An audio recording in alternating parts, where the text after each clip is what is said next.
Voltamos então ao nosso segundo bloco aqui para a sua turma da Defensoria Pública. Vamos embora para a tela? Lá então, olha aqui. Trabalhando aqui na tela, FCC, TRT, 18ª Região, Juiz de Trabalho, no que se refere à publicidade nas relações de consumo. Volta aqui comigo rapidinho. Quando nós falamos de publicidade, gente, a publicidade é um meio de oferta. A oferta ela é dividida em informação e publicidade. Você pode ver isso facilmente lá no artigo 30 do Código de Defesa do Consumidor. Oferta divide-se em informação e publicidade. E como o tema é de publicidade, você tem que observar os artigos 36 ao artigo 38. Tema: publicidade. Vai do artigo 36 ao artigo 38. Mas lembrando que publicidade é um meio de oferta. E a oferta inicia lá no artigo 30. Uma questão muito comum de cair é: a oferta ela vincula? E aí? A oferta ela vincula? Sim ou não? O que vocês acham? O artigo 30 diz que a oferta vincula, desde que ela seja suficientemente precisa. Então, vou repetir. A oferta, ela vincula, sim ou não? Desde que ela seja suficientemente precisa, sim. E o que vem a ser uma oferta suficientemente precisa? A oferta suficientemente precisa é aquela que apresenta termos claros, termos precisos, é aquela que não é um erro grosseiro, que não é um erro crasso, que não é um erro latente.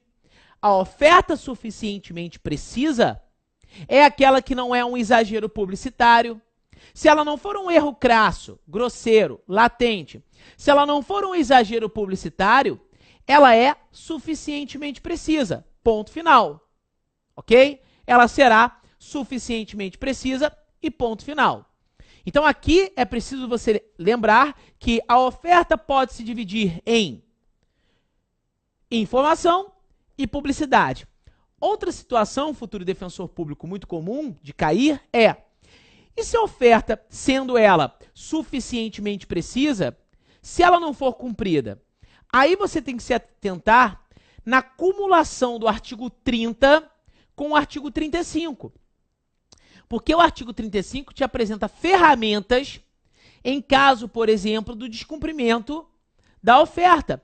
Veja, o artigo 35, inciso 1º, fala da possibilidade de um cumprimento forçado da oferta. Aí você tem que correr lá para o artigo 84 do Código de Defesa do Consumidor.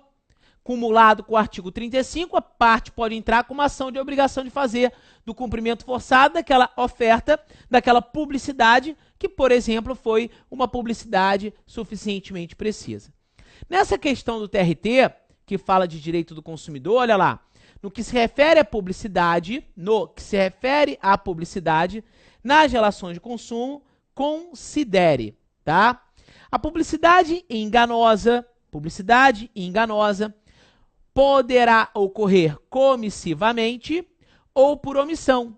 Neste caso, quando deixar de informar sobre dado essencial do produto ou do serviço. Gente, o item 1, ele está correto. O artigo 37, no seu parágrafo 3º, trabalha com isso. Porque, olha só, a publicidade enganosa, ela pode ser omissiva ou ela pode ser comissiva. Então, tanto ela poderá ser omissiva, como poderá ser comissiva. Tudo bem? Omissiva, deixar de dizer algo essencial. Comissiva, dizer algo que não é verdadeiro. Foi? Perfeito? Quando abrimos o código, lá no artigo 36, porque a publicidade inicia lá, no próprio artigo 36 eu encontro um princípio. O Código de Defesa do Consumidor, doutores, é uma norma principiológica. É uma norma que veicula valores, é uma norma que estabelece fins a serem alcançados. Você tem diversos princípios espalhados no Código de Defesa do Consumidor. Diversos princípios. E no artigo 36 eu encontro um deles, que é o princípio da identificabilidade obrigatória da publicidade. Ou seja, quando uma publicidade é realizada, obrigatoriamente ela tem que ser identificada. Obrigatoriamente, essa publicidade deverá ser uma publicidade indicada. Ok? Indicada. Ou seja, não se permite a chamada publicidade subliminar, clandestina.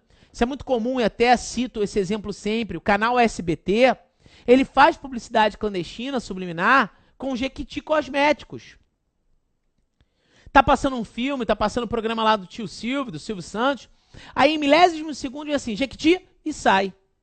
Jequiti Cosméticos e sai do ar. Entra milésimos de segundos na tela. Isso fere os direitos do consumidor, porque entra no psique do consumidor sem que ele perceba que se trata de uma publicidade. Sem que ele perceba que se trata de uma publicidade. Então, isso fere o artigo 36.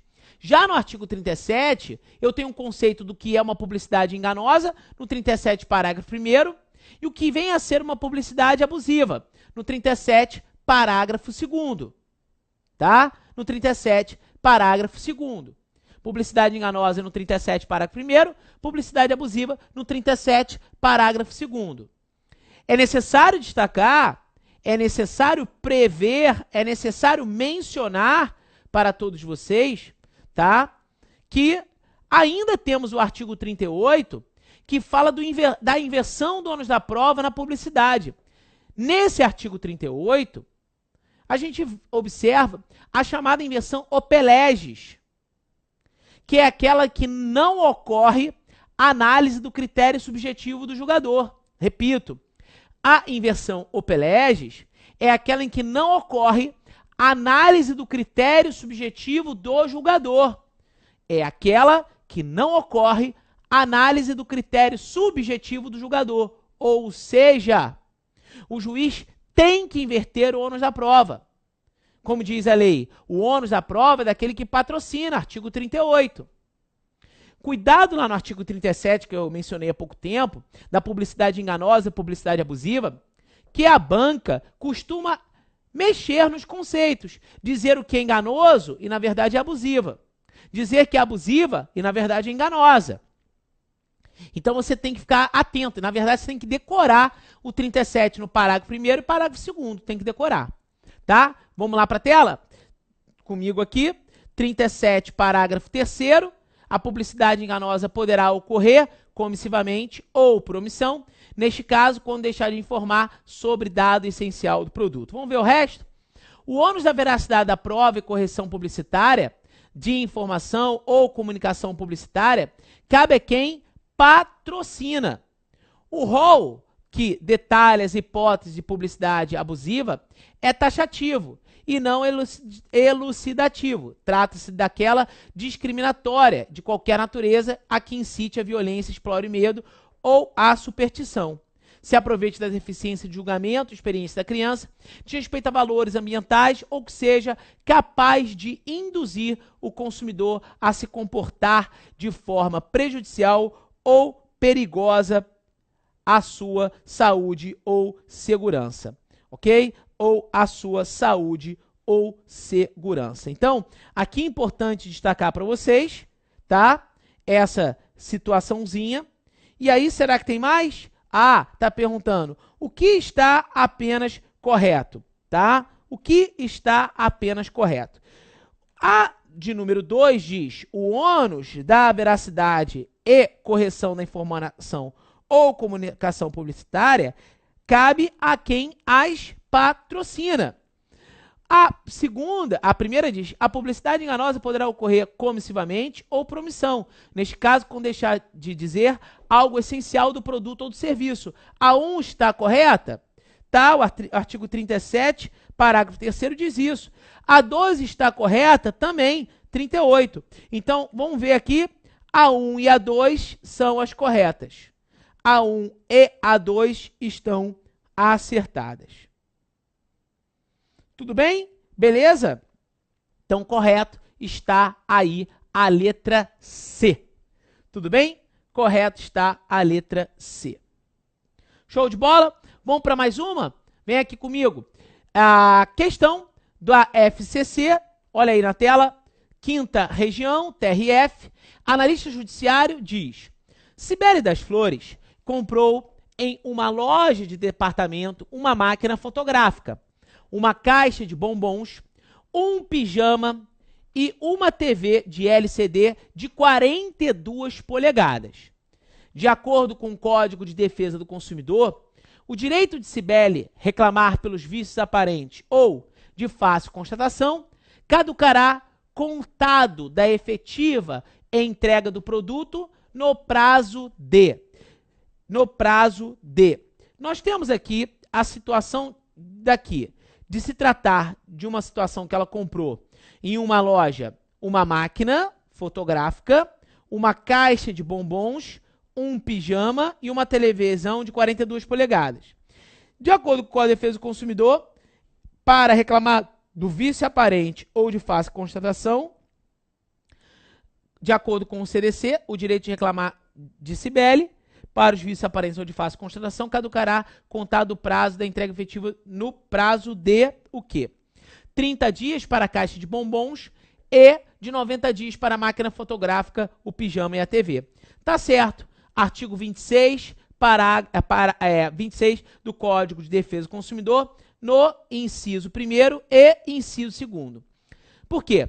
Quando se tratar de vício, volta aqui comigo, você sabe muito bem que vício é uma impropriedade ou uma inadequação que recai sobre o próprio produto ou sobre o próprio serviço. Trata-se de uma impropriedade ou uma inadequação que recai sobre o próprio produto ou sobre o próprio serviço, ok? Tem uma natureza intrínseca o vício. E o vício do produto ou do serviço, ele poderá, por exemplo, ser aparente ou de fácil constatação. O que é um vício aparente? É aquele que se dá com mero olhar. O que é um vício de fácil constatação? É aquele que se dá com mero manusear, ok? Nós temos também o vício oculto, que está lá no artigo 26, parágrafo 3º. Vício oculto é aquele que já existe no bem, mas ele só pode ser observado em um momento posterior, mais tarde. E o 26, parágrafo 3º, deixa bem claro isso. O que difere de um vício aparente, que se dá com mero olhar, e o vício de fácil constatação, que não é um vício oculto. Você não consegue ver aparentemente, mas com mero manusear do produto, você já consegue ver.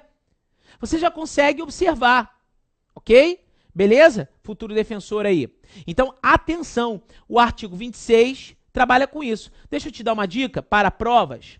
Olha só, a responsabilização civil no Código de Defesa do Consumidor pode se dar por vício. E o que é vício? Vamos recapitular? É uma impropriedade ou uma inadequação que recai sobre o próprio produto ou sobre o próprio serviço. Câmera 2. E o que é fato aqui na 2? Vem aqui comigo. O que é fato? O fato é o acidente de consumo. É o dano que recai sobre a pessoa do consumidor. É o fato. O fato possui natureza extrínseca. Olha aqui. Quando nós falamos de vício e fato, a gente pensa em propositura de ação. Enquanto o prazo lá no vício ele é decadencial, o prazo no fato ele é prescricional. Enquanto o vício decai, o fato prescreve. Enquanto o vício decai, o fato prescreve. Então, o prazo do vício, ele é decadencial, 30 ou 90 dias. O prazo para a propositura da ação diante de fato, ele é prescricional de 5 anos. Ele é prescricional de 5 anos. Atenção, perfeito, tranquilo. Esse é um ponto fundamental para o estudo de todos vocês. Propositura de ação, vício decai, fato prescreve, vício decai, fato prescreve. Ok? Na grande maioria das provas, você observa essas dicas, principalmente, essas assertativas, perdão, principalmente nas provas objetivas. Câmera 1. Então, atenção para essa dica, vem comigo para a tela, olha lá, 30 dias para a caixa de bombom, porque é um produto não durável, 90 dias para a máquina fotográfica, pijama e a TV.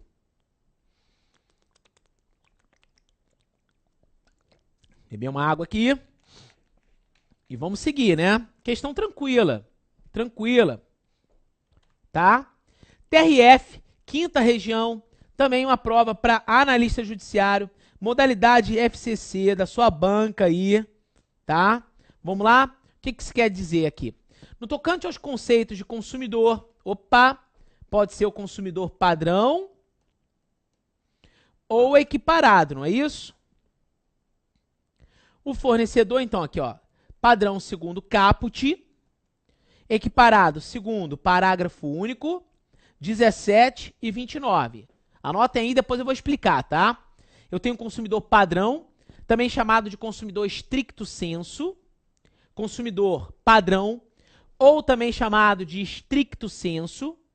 Eu tenho consumidor equiparado, que é aquele que, por exemplo, não faz parte diretamente da relação de consumo, mas que é vitimado por um acidente de consumo. E aí eu te dou o exemplo, tá? Para você ficar atento, para você ficar aí super ligado, o exemplo concreto dos artigos 2º parágrafo único, 17 e o 29. Esse do 17 é muito comum ser chamado em provas de vítima bystander, ok? Vítima bystander.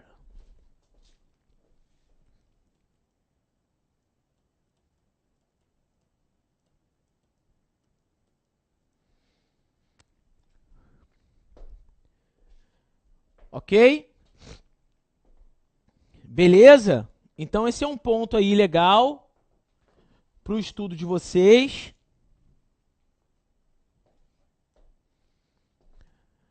Produtos e serviços. Aí eu tenho aqui, ó, o artigo 3º. O terceiro para o conceito de fornecedor. Produtos, parágrafo 1º do artigo 3º. Serviço, parágrafo 2º do artigo 3º. Na verdade, essa é a típica questão que pergunta dos elementos da relação de consumo. Elementos da relação de consumo. Eu tenho os elementos considerados subjetivos,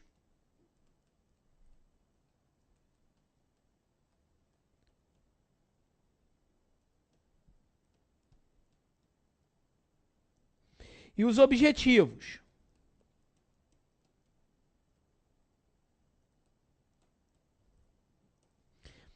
Consumidor e fornecedor, e a figura do produto e do serviço.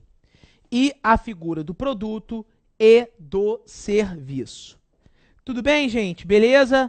Então, atenção para essa dica aí, uma dica fundamental para o estudo de todos vocês. Tá? Belezinha? Show de bola? Então, olha só, quem é o consumidor padrão ou stricto sensu, como a gente estava lá falando? Tá no artigo 2º caput. Consumidor padrão ou stricto sensu é toda pessoa física ou jurídica que adquire um produto ou um serviço como destinatário final. Deixa eu pegar aqui no meu livro, volta aqui comigo na tela, um julgado importante para vocês. Porque, olha só, a lei, segundo o artigo 2º caput, conceitua consumidor como pessoa física ou jurídica que vem adquirir um produto e um serviço, ou um produto ou um serviço, mas tem que ser destinatário final, ou seja, utilizar o produto ou serviço para fins pessoais.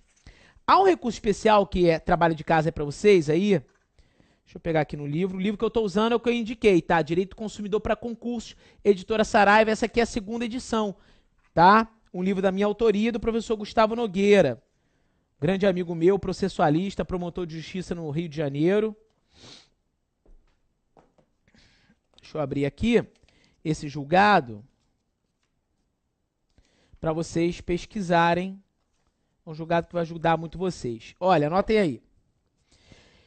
Recurso especial de número 11.95.642, Rio de Janeiro. 11.95.642, Rio de Janeiro. 11.95.642, Rio de Janeiro. Então, o Código de Defesa do Consumidor, doutores, adotou aqui o que nós chamamos de teoria finalista. Também chamada de teoria subjetiva. Ou seja, para ser consumidor, você tem que ser um destinatário final fático, mais um destinatário final econômico. Destinatário final fático mais um destinatário final econômico. Quem é o destinatário final fático? É aquele que retira o produto ou o serviço do mercado. Trata-se daquele que retira o produto ou o serviço do mercado. E o destinatário final econômico, Cris? O destinatário final econômico é aquele que dá fim à cadeia de consumo. Trata-se daquele, então, que dá fim à cadeia de consumo. Tudo bem? Então, atenção para esse posicionamento, atenção para essa situação, tá? Então, pessoa física, jurídica, produto, serviço, destinatário final, tá? Destinatário final. Aí, olha, preciso que vocês se atentem nesse caso. Em certos casos, tá? O STJ faz o uso de uma teoria denominada de finalismo aprofundado ou teoria finalista aprofundada. Aqui na Defensoria Pública do meu estado, Rio de Janeiro, é apelidada de teoria finalista mitigada, teoria finalista temperada. Então, na doutrina, vocês vão encontrar mais como estudo do finalismo aprofundado. Vocês vão encontrar mais lá na doutrina como estudo do finalismo aprofundado, ok? Mas, em julgados, você pode também ver finalista temperada, mitigada, pode ver. Você vai ver em alguns defensores, lá na defesa dos assistidos, falando do finalismo temperado, mitigado, mas você vai encontrar mais como finalismo aprofundado, ok? Esse recurso que há pouco tempo eu citei para vocês é um recurso excelente para vocês fazerem um estudo do finalismo aprofundado. Excelente a explicação do estudo. O que é o finalismo aprofundado? Em apertada síntese aqui, na nossa turma de resolução de questões, é a mitigação, o abrandamento. Então, eu abrando, eu mitigo o critério subjetivo dado pela lei, eu abrando, eu mitigo o critério subjetivo dado pela lei para abraçar pessoas que estavam sendo afastadas do conceito de consumidor. Então, pessoas que estavam sendo afastadas do conceito de consumidor. Eu abrando, eu mitigo o critério subjetivo dado pela lei para situar aí, tá? A situação foi ótimo, né? O caso da situação de abrandar, temperar, mitigar o critério subjetivo dado pela lei. Mas desde que seja provada a vulnerabilidade do consumidor. Isso. Tem que ser, deve ser provada ali a vulnerabilidade do consumidor. Bom, mas que tipo de vulnerabilidade? O STJ nos transparece aí 4 hipóteses de vulnerabilidade. Vem aqui comigo na tela. Vulnerabilidade. Ela pode ser técnica, jurídica, real ou fática e informacional. A vulnerabilidade ela pode ser técnica, jurídica, real, bem como poderá ser informacional.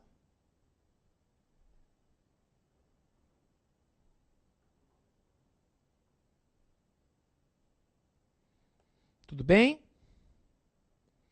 Técnica, jurídica, real e informacional. Tudo tranquilo? Tudo belezinha? Seguinte, gente. Olha só. O que é a vulnerabilidade técnica? Volta aqui comigo. O próprio nome já diz. Falta de conhecimentos técnicos e específicos do produto ou do serviço, tá? Que está sendo adquirido ou que está sendo contratado. Vulnerabilidade jurídica, o próprio nome já diz. Falta de conhecimentos jurídicos. O STJ até amplia para falta de conhecimentos contábeis também. Vulnerabilidade real, ou também chamada de fática. Vamos colocar aqui na tela. Fática. Volta aqui comigo. pode ser exemplificado, por exemplo, tá ótimo hoje, exemplificado, por exemplo, situado, situação, tá uma beleza hoje, né? Então, pode ser aí exemplificado, por exemplo, tá? Por um exercício de monopólio do fornecedor. Só ele presta aquele serviço, só ele vende aquele produto.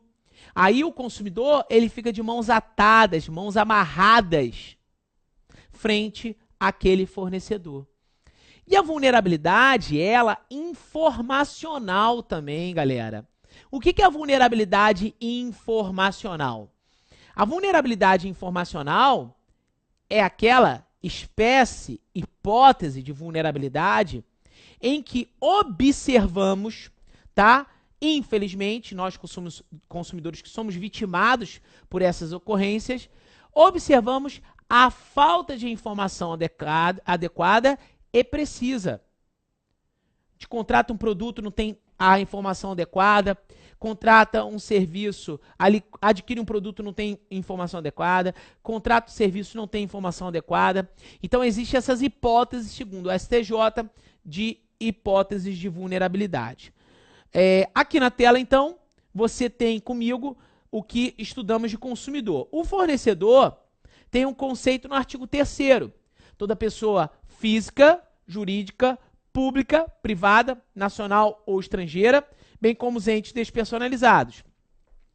Esses entes despersonalizados são aqueles que atuam no mercado de consumo, ok? Atuam no mercado de consumo sem ter um registro, por exemplo.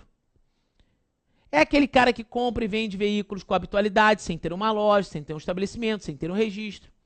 É aquele cara, por exemplo, que vende salgadinhos sem ter um registro. Ele faz aquilo com habitualidade? Faz, e aí, então, encaixamos na ideia de fornecedor.